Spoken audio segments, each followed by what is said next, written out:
Hello everyone and welcome to EduTap. How to score 60 plus marks in accounting and financial management for bankers.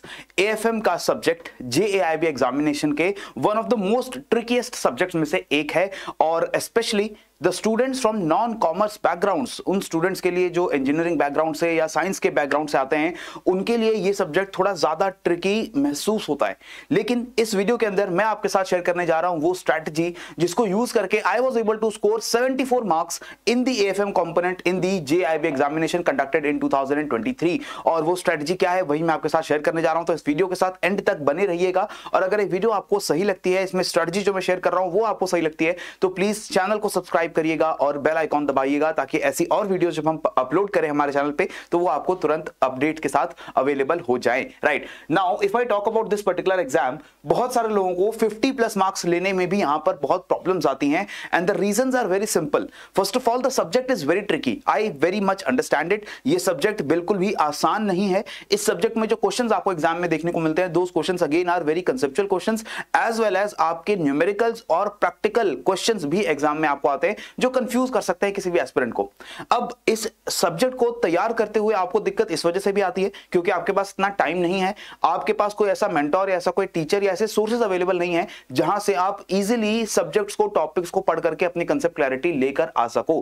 तो आपको क्या strategy use करनी चाहिए, आप ये स्ट्रेटजी इस वीडियो में समझ लीजिए। सबसे पहले तो you must be very clear about the syllabus. If I talk about the syllabus of the exam, there are 4 modules and in सभी चारों मॉड्यूल में मिला करके आपको टोटल 35 चैप्टर जो है वो सिलेबस के अंदर देखने को मिलते हैं। हमारा पहला मॉड्यूल है अकाउंटिंग प्रिंसिपल्स एंड प्रोसेसेस। इस पूरे मॉड्यूल के अंदर हमारे टोटल 11 चैप्टर्स हैं और ये चैप्टर्स आपकी बेसिक अकाउंट्स के साथ काफी जुड़े हुए चैप्टर्स हैं और ये मॉड्यूल आपके एग्जाम के लिए बहुत इंपॉर्टेंट है। तो सबसे पहले तो आपको आइडेंटिफाई कर लेना चाहिए that out of the 4 modules which are the modules that you are going to focus on for the exam। आप चारों मॉड्यूल्स को पढ़कर जरूर जाएंगे लेकिन हर मॉड्यूल को इक्वल टाइम और इक्वल वेटेज आपको नहीं देनी है। ये गलती बहुत सारे एस्पिरेंट्स करते हैं क्योंकि एग्जाम में there is not equal weightage for every module. Module A is very important. Module A के खास तौर पे चैप्टर नंबर 1 से लेकर के चैप्टर नंबर 6 तक, ये जो पहले 6 चैप्टर्स हैं, यहां से आपको काफी सारे सवाल एग्जाम में देखने को मिलते हैं क्योंकि यहां पर आपकी बेसिक अकाउंट्स टेस्ट हो जाती है। आपको जर्नल एंट्रीज बनाने के क्वेश्चंस आते हैं, आपको अकाउंटिंग स्टैंडर्ड्स के ऊपर क्वेश्चंस आते हैं, आपको डेप्रिसिएशन के न्यूमेरिकल्स आते हैं, बैंक रिकंसिलिएशन के आते हैं, ट्रायल बैलेंस के आते हैं और ये सभी क्वेश्चंस को सॉल्व करने के लिए you need great conceptual clarity. ठीक है, इसके बाद आता है हमारा module number B, financial statements and core banking systems, again a part of the basic accounts, but यहां पर आपको फाइनल स्टेटमेंट से जुड़े हुए चैप्टर्स देखने को मिलते हैं। There are total 7 chapters in this module. Again इस मॉड्यूल में सारे चैप्टर्स हमारे लिए इंपॉर्टेंट नहीं है। खास तौर पर अगर मैं देखूं तो first the 3 chapters, second, third and fourth in this particular module, these are very very important chapters and after that आपको थोड़ा सा चैप्टर नंबर 6 को भी पढ़ना पड़ता है, the final accounts of banking companies। these are the chapters जहां से आपको क्वेश्चंस आएंगे from module B। फिर आता है module C. Module C is related to financial management, the most important module for this AFM component. सबसे 2 important module कौन से हैं, मॉड्यूल ए और मॉड्यूल सी। तो मॉड्यूल सी फाइनेंशियल मैनेजमेंट के अंदर आपको जो भी चैप्टर्स देखेंगे सारे चैप्टर्स एफएम के बेसिक कांसेप्ट्स को, बेसिक न्यूमेरिकल्स को, फॉर्मूलाज को यहां पर डिस्कस करते हैं और यहां से आपको कंसेप्चुअल क्लैरिटी लेना बहुत ज्यादा जरूरी है। और ये चैप्टर्स अगर आप अच्छे से पढ़ लेते हो तो आपको 50 मार्क्स लेकर आने से कोई नहीं रोक पाएगा एग्जाम में। The final module is the module number D, a new addition to the AFM syllabus. और इस मॉड्यूल के अंदर आपको कॉस्टिंग के और टैक्सेशन से जुड़े हुए चैप्टर्स देखेंगे। पहले 2 चैप्टर्स टैक्सेशन के हैं, related to income tax and GST, very simple chapters, यहां पे कुछ भी खास नहीं है आपको पढ़ने के लिए। लेकिन overview of cost and management accounting, costing method, standard costing, marginal costing, ये 4 चैप्टर्स अगर आप पढ़ लेते हो तो आपको मॉड्यूल डी से जितना भी आपका स्कोर आने वाला है वो आपका बढ़ जाता है because very simple numericals are asked in the exam from these chapters and very simple theoretical one liner questions are also asked। तो ये क्वेश्चन सॉल्व करने में बिल्कुल भी आपको दिक्कत नहीं आनी चाहिए। तो ये तो सिलेबस की क्लैरिटी आपको सबसे पहले होनी चाहिए थी। एक बार आपको जब सिलेबस की क्लैरिटी मिल जाए then you will have to find out the sources where you are going to prepare from. अब सोर्सेज की अगर मैं बात करूं तो there is one source that I can guaranteed recommend you, that is your EduTap YouTube channel. यहां पर हम आपको सभी इंपॉर्टेंट टॉपिक्स के सब्जेक्ट वाइज लेक्चर्स प्रोवाइड करते हैं बहुत ही शॉर्ट वीडियोस के अंदर, जहां पर एक टॉपिक एक वीडियो में हम फटाफट से आपके साथ डिस्कस कर लेते हैं। With in 15-20 minutes you can watch the video and you will be comfortable with that particular topic.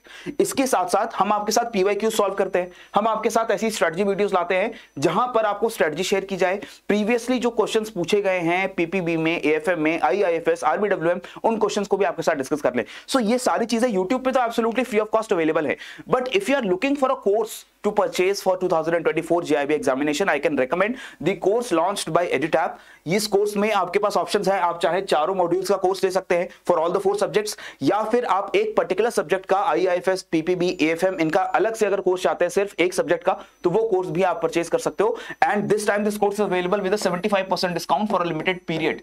ये 75% डिस्काउंट आपको अवेलेबल होता है अगर आप कोड यूज करते हैं EduTap75. और ये जो पूरा हमने कोर्स बनाया है, यही सोच के बनाया है कि सभी एस्पिरेंट्स के लिए टाइम बाउंड मैनर में प्रिपरेशन पॉसिबल हो सके. छोटी छोटी वीडियोस हमने दी हैं, उन छोटी रिकॉर्डेड वीडियोस को आप देख करके अपने कंसेप्ट्स को समझ सकते हो. हर चैप्टर के साथ हमने क्विजेस आपको प्रोवाइड किए हैं ताकि हर चैप्टर को पढ़ने के बाद आप क्वेश्चन सॉल्व करो और उस चैप्टर से जो भी आपने समझा है, जो भी आपने पढ़ा है, उसको टेस्ट कर सको. We are also providing you 10 full length mock test for every subject. That means 4 subjects, that is 40 full length mock test, 400 questions आपको 4000 क्वेश्चंस आपको मिलने वाले हैं 40 into 100, राइट. तो ये क्वेश्चन से प्रैक्टिस करके भी आप लोग काफी ज्यादा अपनी जो स्कोरिंग है उसे इंप्रूव कर सकते हैं.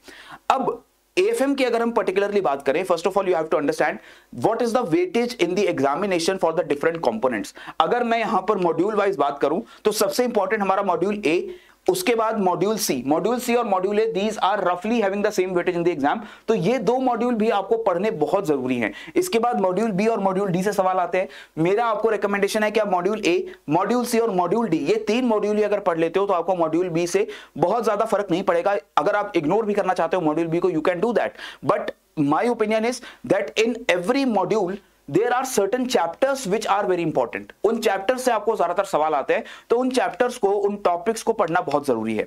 और उन टॉपिक्स को पढ़ेंगे कहां से, ये एक बहुत बड़ा कंफ्यूजन होता है. बहुत सारे aspirants completely online YouTube channels के ऊपर डिपेंड करते हैं इन कॉन्सेप्ट को पढ़ने के लिए, जो अपने आप में एक मिस्टेक है.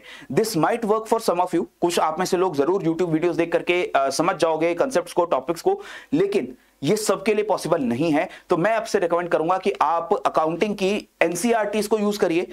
NCERT books of class 11th and 12th, यहां से आपको मॉड्यूल ए और बी बहुत अच्छे से समझ आ सकता है. और ये books absolutely free of cost online आपको एनसीईआरटी की वेबसाइट पे अवेलेबल होती है.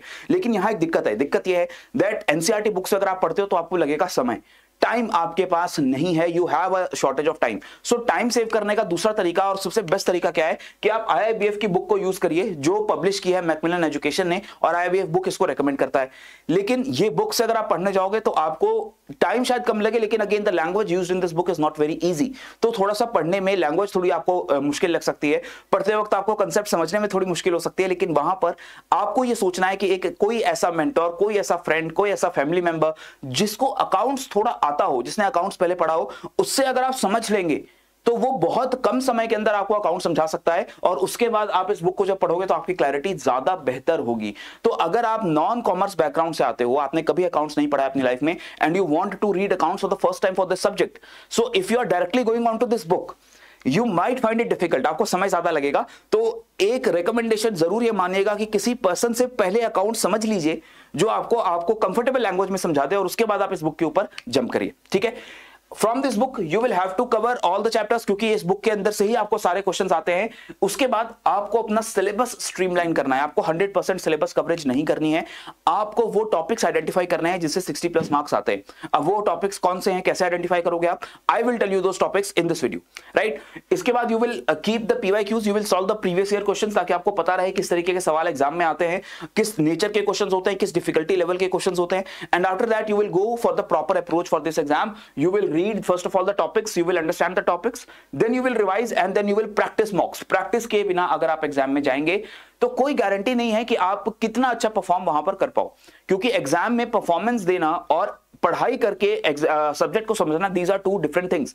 अगर आपको सब्जेक्ट आता है, still it is possible that you might not be able to score 50+ marks in the exam. और ये क्यों होता है, क्योंकि आपके पास एग्जाम प्रेशर हैंडल करने का एक्सपीरियंस नहीं है, MCQs को सॉल्व करने का आपके पास एक्सपीरियंस नहीं है. वो आप सॉल्व करते हो मॉक टेस्ट से, उनको सॉल्व करके. Then you follow a strict timetable. You have to align with your schedule, align with your timetable, so that you can prepare all the subjects, all the topics in a timely manner. और उसके बाद आपको time मिले revision का भी और mock practice का भी. And you have to execute this entire plan with consistency. Now this is very important. Consistency अगर आपकी ब्रेक होती है आपकी प्रिपरेशन में, तो फिर आपको बहुत ज्यादा नुकसान हो सकता है रिजल्ट के टाइम पर, और आपको कुछ महीने और वेट करने पड़ सकते हैं नेक्स्ट अटेम्प्ट देने के लिए फॉर द जैप, जो मैं बिल्कुल नहीं चाहूंगा कि आप लोग करें, राइट. अब इंपॉर्टेंट टॉपिक्स की बात कर लेते हैं. This is a very important list. आपको ये नोट डाउन करने की जरूरत नहीं है, ये पूरी पीडीएफ आपको डाउनलोड करने के लिए हमारे टेलीग्राम पे अवेलेबल हो जाएगी। टेलीग्राम का लिंक भी मैंने डिस्क्रिप्शन बॉक्स के अंदर दिया हुआ है। I am listing here the topics for all the important chapters which are there in the exam. आपके 35 चैप्टर्स में से कुछ चैप्टर्स तो बहुत इंपॉर्टेंट हैं, लेकिन कुछ हमारे जुगाड़ चैप्टर्स हैं जिनसे बहुत सारे सवाल एग्जाम में नहीं आते हैं, और अगर आते भी हैं तो इजी सवाल आते हैं जिसको आप इजीली सॉल्व कर सकते हो विदाउट एनी मच एफर्ट। सो अगर मैं इंपॉर्टेंट चैप्टर्स की बात करूं, इन चैप्टर्स को आपको थॉरोली स्टडी करना है, इनकी मल्टीपल रिविजन्स करनी है और इनके प्रैक्टिस मॉक्स, इनके क्विजेस, इनको बहुत अच्छे से अटेम्प्ट करना है। लेकिन जो जुगाड़ू चैप्टर्स हैं इनको आप समरी पढ़ के चले जाइए, इनको आधा टाइम भी देंगे इंपॉर्टेंट चैप्टर्स के कंपैरिजन में, तो भी आपका काम जो है वो आराम से चल जाएगा। 60+ मार्क्स आपके फिर भी इजीली स्कोर हो जाएंगे। अब यहां पर जो इंपॉर्टेंट चैप्टर्स हैं, टॉपिक्स हैं, वो मैंने यहां पर आपके लिए हाईलाइट कर दिए हैं। In this list I have mentioned all the chapters, but the important things that you have to read, these are highlighted in yellow में हाईलाइटेड टॉपिक्स आपको जरूर से जरूर पढ़ने हैं। इनके ऊपर अगर सिर्फ इतने चैप्टर्स, इतने टॉपिक्स आप पढ़ लो जो हाईलाइटेड हैं, तो आप इजीली स्कोर कर सकते हो 60+ मार्क्स। यहां पर जो इग्नोर्ड टॉपिक्स हैं, जो चैप्टर्स मैंने हाईलाइट नहीं किए हैं, इनको भले आप समरी पढ़ के चले जाइए या एक बार आधा अधूरा पढ़ लीजिए, कोई दिक्कत नहीं आएगी। जो हमारे इन सभी हाईलाइटेड चैप्टर्स में से आपको काफी इजी सवाल, क्वेश्चंस आते हैं, जो आपका मोस्ट ऑफ द स्कोरिंग जो है आप यहां से कर सकते हो।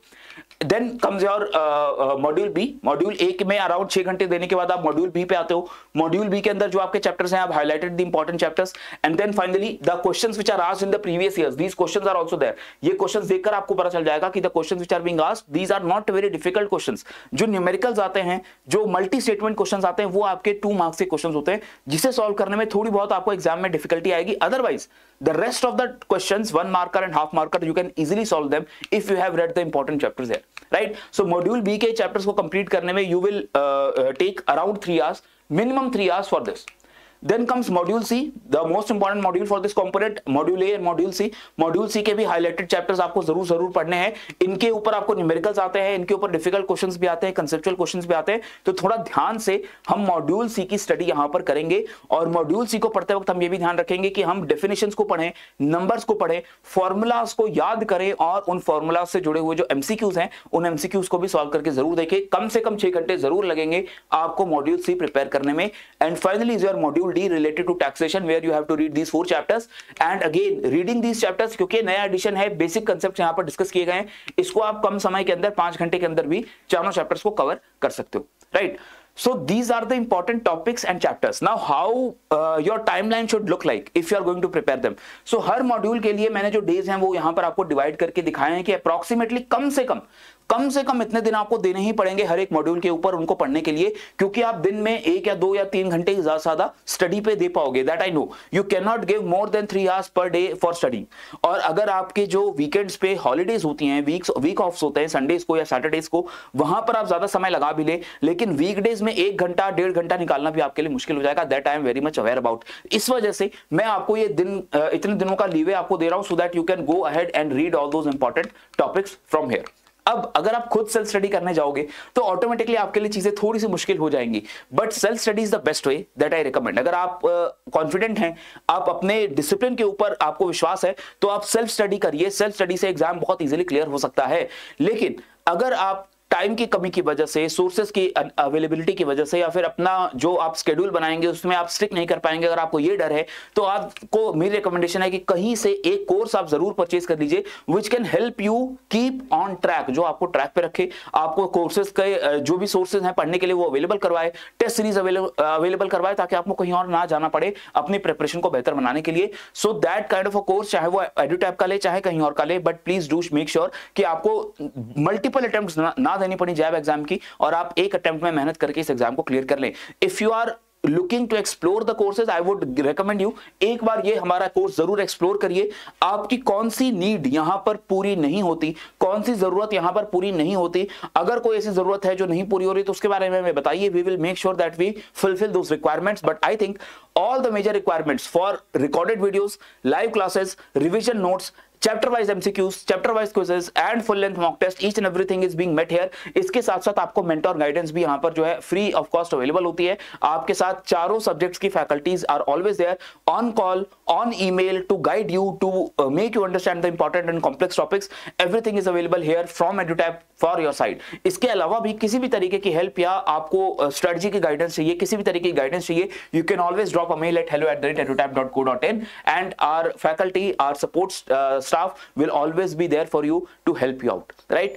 So that is all that I had to discuss in this particular video. I hope you enjoyed this. अगर आपको वीडियो में जो भी मैंने कंटेंट बताया वो पसंद आया तो प्लीज वीडियो को लाइक करिए, चैनल को सब्सक्राइब जरूर करिएगा, और एक चीज बिल्कुल मत भूलना, भले कुछ करो ना करो, डिस्क्रिप्शन बॉक्स में जाकर के टेलीग्राम चैनल का लिंक आपको मिलेगा, वहां से पीडीएफ डाउनलोड कर लेना जहां पर इंपॉर्टेंट टॉपिक्स मैंने आपको हाईलाइट करके दिए हैं। ये टॉपिक्स आप एक बार पढ़ के जरूर जाइएगा, और अगर आपको विश्वास नहीं है तो आप प्रीवियस ईयर्स के क्वेश्चंस देखिएगा, वो भी हमारे यूट्यूब चैनल पे अवेलेबल है, बाकी चैनल्स पे भी अवेलेबल होंगे। वहां से कंपेयर करिए कि जो टॉपिक्स मैंने आपको बताए हैं और जो क्वेश्चंस एग्जाम्स में पूछे गए हैं, क्या वो सेम चैप्टर से आते हैं या नहीं आते हैं। So that is it. पढ़ते रहिए, बढ़ते रहिए। जय हिंद एंड जय भारत।